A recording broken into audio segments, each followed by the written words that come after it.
د افغانستان په هرات ولایت کې چې د زلزله ځپلو کورنیو لپاره کوم کورونه د فرهاد دریا په مالی مرسته جوړ شوي دي، په ټولنیزو رسنیو د افغانانو لخوا د پراخ بحث سرټکی ګرځېدلی.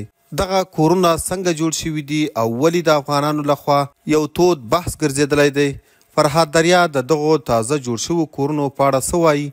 که غواړئ چې په اړه یې پوره معلومات ترلاسه کړئ نو ویډیو تر پایه وګورئ. قدرمن دوستانو، په هرات کې چې کوم کورونه د زلزله ځپلو کورنیو لپاره جوړ شوي دي، په سوشل میډیا د افغانانو لخوا ګرم بحثونه پرې روان دي. په سوشل میډیا د دغو کورونو په اړه یو افغان داسې وایي: په هرات ولایت کې چې کوم کورونه دغه زلزله ځپلو ته ورسپارل شوي دي، زه نه پوهیږم چې چا جوړ کړي دي، خو ښه کړي چې جوړ کړي، اما ما تر اوسه پورې په نړۍ کې داسې کورونه نه دي لیدلي. دی زیاتوي چې زه نه پوهیږم د دې انجینر له امریکا ورلیږل شوی و، دا نقشه چا ورکړې وه او اخر دا څنګه ډیزاین شوي دي.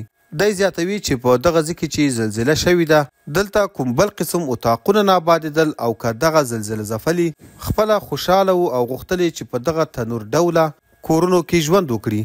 دی زیاتوي چې په هر صورت دا د زلزلې ځپلو غوښتنه وه، او که فرهاد دریا په خپله خوښه همدا تنور ډوله کورونه ورته جوړ کړي دي، خو وایي چې باید د دې انجینر او د دې نقشه جوړونکی نفر پیدا شي او دا سوال ورڅخه وشي چې اخر څنګه دي دغه تنور ډوله کورونه جوړ کړل.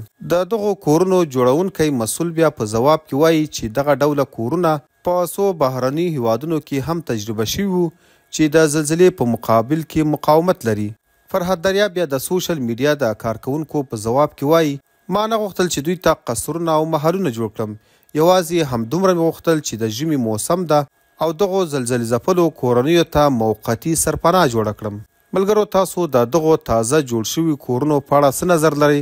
نظر مو راسره په کمنټ کې ضرور شریک کړئ، او د نورو داسې تازه او معلوماتي ویډیوګانو دپاره پښتون ټایم چینل همدا اوس سبسکرایب کړئ.